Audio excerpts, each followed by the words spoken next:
Bismillahirrahmanirrahim. Assalamualaikum warahmatullahi wabarakatuh. Selamat pagi. Sembari saya ditemani lagu Laislah Bunita. Apa kabar pagi ini semuanya? Semoga baik-baik saja dan selalu diberi kesehatan dan keberkahan.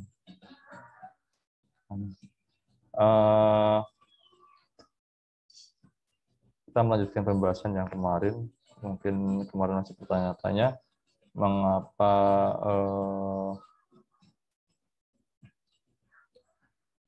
bisa muncul rumus seperti ini ya. Masih banyak bertanya-tanya. Kenapa bisa jadi seperti ini? Jadi ini itu adalah persamaan ya, persamaan dua buah segitiga ya.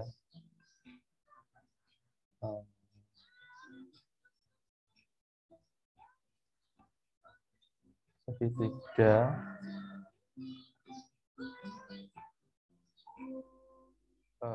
yang dihitung gradiennya. Sedangkan persamaan gradien sendiri kemarin kan M.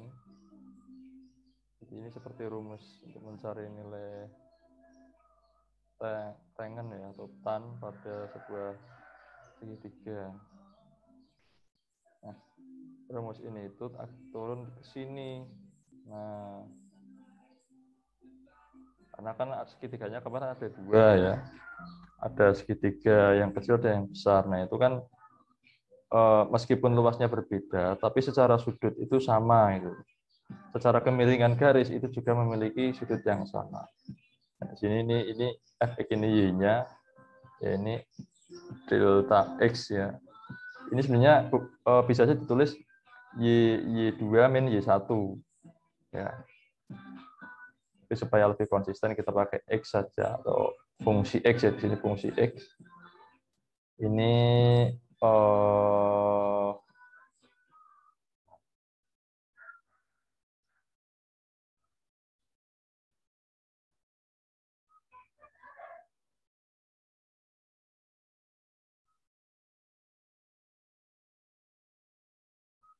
x yang ambil titik tengahnya ya di sini ya. Jadi ini y, ini x-nya. Nah, ini kan segitiga yang pertama, ini segitiga yang kedua. Ya. Jadi kalau dilihat kan nah seperti ini.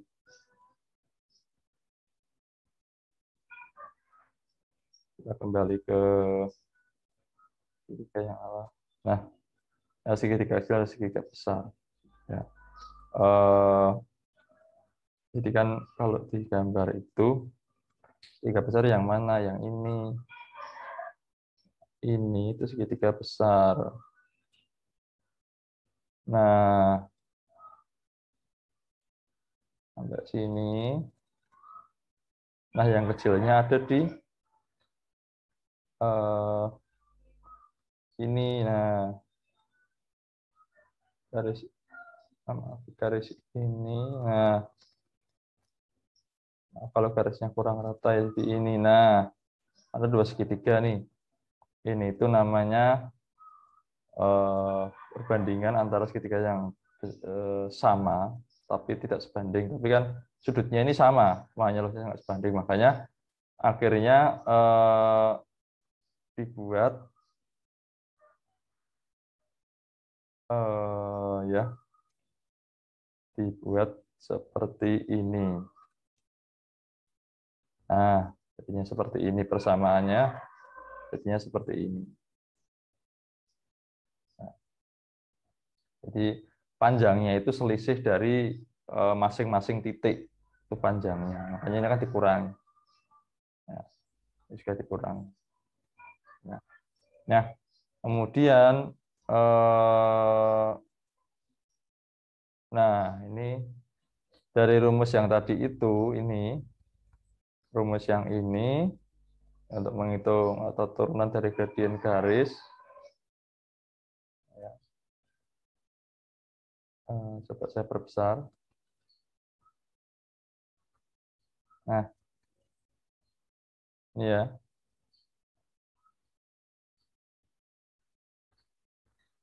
Sambil saya coret-coret sedikit. Nah, jadi rumus yang tadi itu, ya. Jadi kalau mau ditulis ulang seperti ini turunannya. Ini rumus gradien.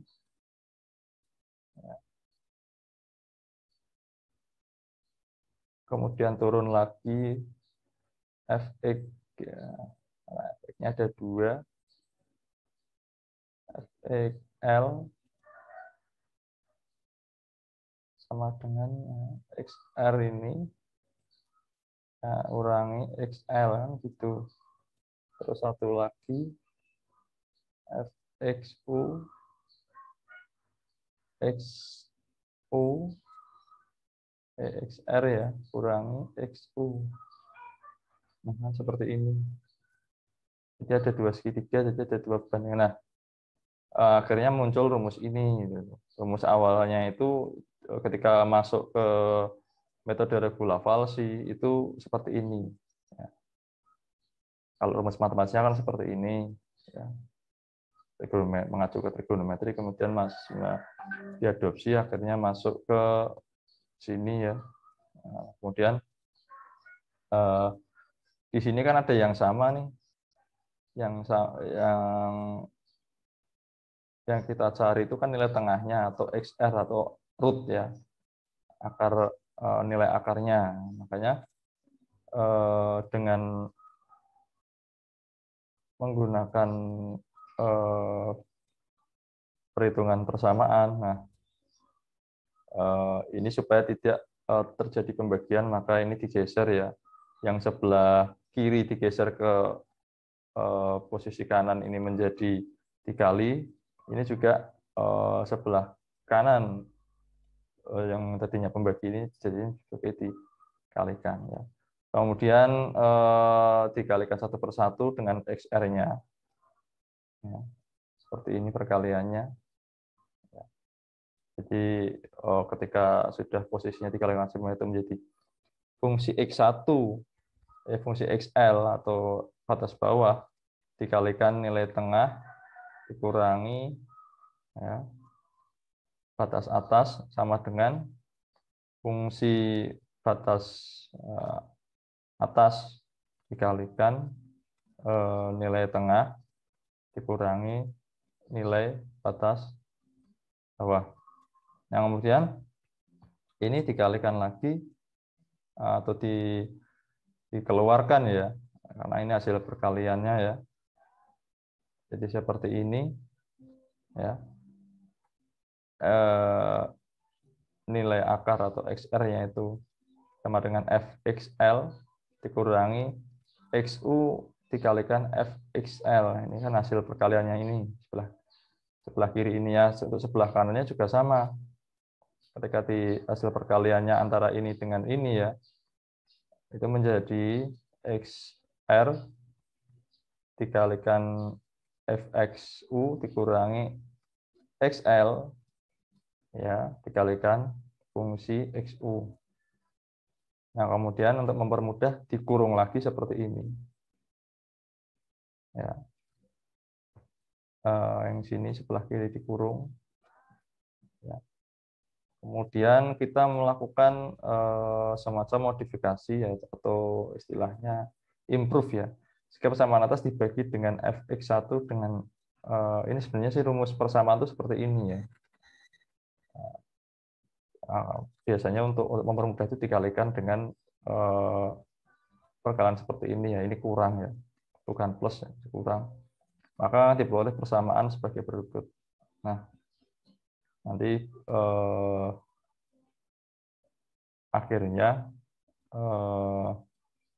tujuan dibagi untuk apa sih ya? Untuk supaya mempermudah aja menemukan rumus atau formulasi yang mudah untuk diterapkan nantinya pada metode ini. Nah, ini memang sangat panjang ya. Tapi dengan penjelasan ini saya kira nanti kita akan mengetahui ending dari rumus ini, yaitu yang bagian bawah ini ya. Ini yang sering dipakai untuk melakukan estimasi nilai tengahnya. Nah, ini seperti ini. Apakah rumus yang sebelumnya bisa dipakai? Misalkan yang sini, ya misalkan saya pengen XR-nya itu apa namanya, pakai yang rumus yang ini, yang formulasi yang ini saja, yang mungkin masih, nah ini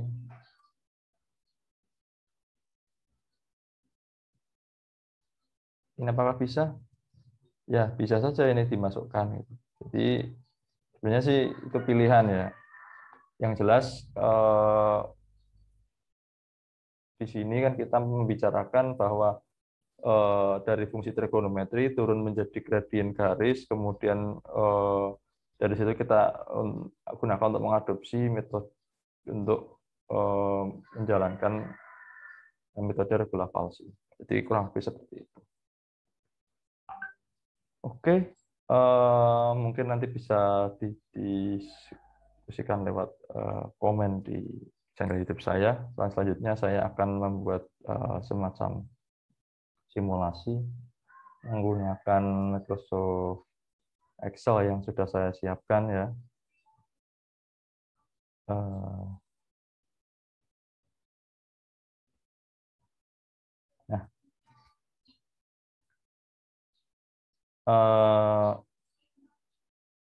sebenarnya metode regula falsi itu kan memang dia apa namanya, memperbaiki metode biseksi dalam hal kecepatan konvergensi. Ya, kalau kita lihat metode biseksi dari sebelah kiri sampai kanan ini tabelnya sama dengan yang regula falsi, itu juga sama. Ya, ini juga sama. Yang membedakan hanya cara mencari nilai tengahnya. Ya, nilai tengahnya dicari dengan memasukkan, mengimplementasikan rumus tadi itu. Ya kan? Rumusnya kan seperti ini. Nah,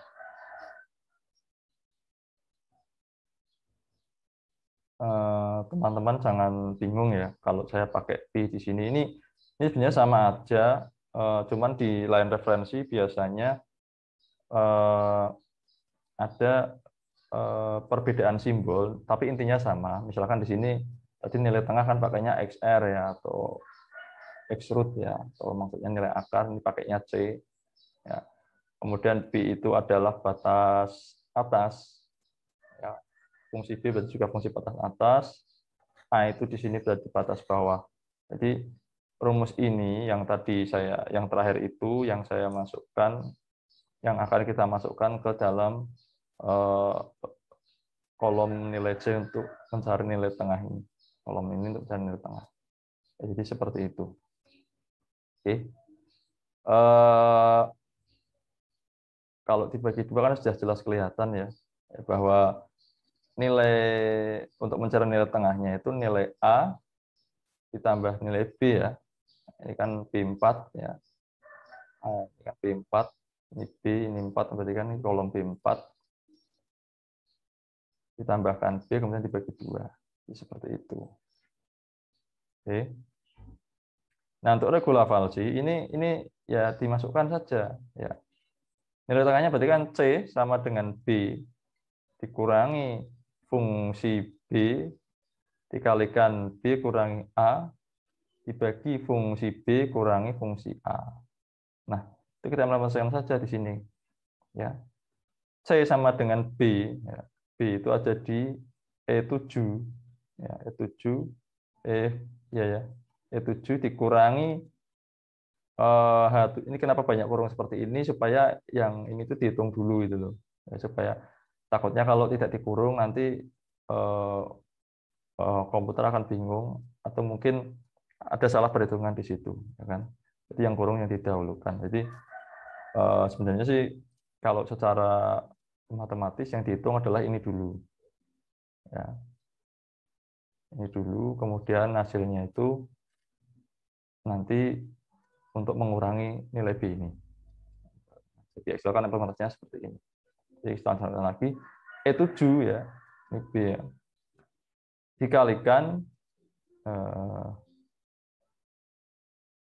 fungsi B ada di posisi H7 ya. Yuk dikalikan, maaf. B ya, atau E7 ini dikurangi ya, fungsi B di H7 dikalikan B kurangi A, dalam kurung B kurangi A, B kurangi A. B ini kurangi A, di A itu aja di C7. Ya. Kemudian dibagi H7 itu ini, ya, fungsi B dikurangi fungsi A. Fungsi A-nya adalah F7. Oke. Nah, nanti akan menghasilkan nilai tengah ini. Yang lainnya sama semua, tinggal di-drag saja. Dan di sini bisa terlihat ya, untuk metode biseksi ya, atau bagi dua ya, itu lebih lambat. Karena di sini dia 15 iterasi untuk mencari nilai ini ya. Fungsi fx sama dengan x plus e pangkat x itu diperlukan 15 iterasi. Oke. Kemudian kalau metode regular falsi itu hanya 5. Ya. Namun dari ini kan true ya, berhenti di 5 iterasi ya, ini juga true ya, dengan toleransi yang kurang lebih sama, yaitu 10 pangkat minus 4 atau 0,0001 ya. Itu metode regular falsi berhenti pada iterasi ke-5 atau konvergen di iterasi ke-5, sedangkan metode biseksi itu berhenti di iterasi 15. Jadi hampir sepertiganya kecepatannya regular falsi itu sepertiganya kecepatan dari metode biseksi. Namun tidak begitu dengan hal error ya. Ternyata error ini tidak pasti ya. Tidak mesti regular falsi yang lebih baik. Karena di sini errornya si apa namanya, si regular falsi ya, ini maaf ini salah ya. Ini saya ganti dulu metode regular falsi. Ya, itu. Ini ternyata lebih tinggi. Karena di sini ketika mencapai iterasi itu menemukan jawabannya di sini, ini jawaban yang kita carikan di sini ya. Itu errornya adalah 9 kali 10 pangkat 5. 9 kali 10 pangkat min 5. Jadi 9, kalau ditulis seperti ini, 9 kali 10 pangkat minus 5. Gitu. Oke, di sini ya. Nah, untuk yang metode bagi 2, itu errornya adalah, kita lihat ya errornya di sini, itu, nah, 5 kali 10 pangkat minus 5. Jadi masih lebih besar metode regular falsi. Jadi ini untuk mempercepat konvergensi saja ya, bukan untuk meningkatkan akurasi atau mengurangi nilai error. Ternyata errornya masih lebih besar yang regular falsi. Ya. Selain itu regular falsi juga memiliki kelemahan lain, yaitu adalah stagnasi ya. Stagnasi itu seperti ini, nilai ini nggak berubah gitu loh. Ya, ini stuck di sini. Jadi terkadang kalau iterasinya banyak, ini itu menimbulkan masalah. Kita nggak akan mencapai konvergensi yang diinginkan sesuai toleransi. Ya. Nah, itu nanti akan dibahas di video saya selanjutnya. Semoga dengan adanya penyampaian ini bisa kita lebih mengerti dan bisa belajar untuk saling berdiskusi, belajar bersama. Sekali lagi terima kasih. Mohon maaf bila ada yang salah penyampaian. Selamat pagi, selamat melanjutkan aktivitas. Assalamualaikum warahmatullahi wabarakatuh.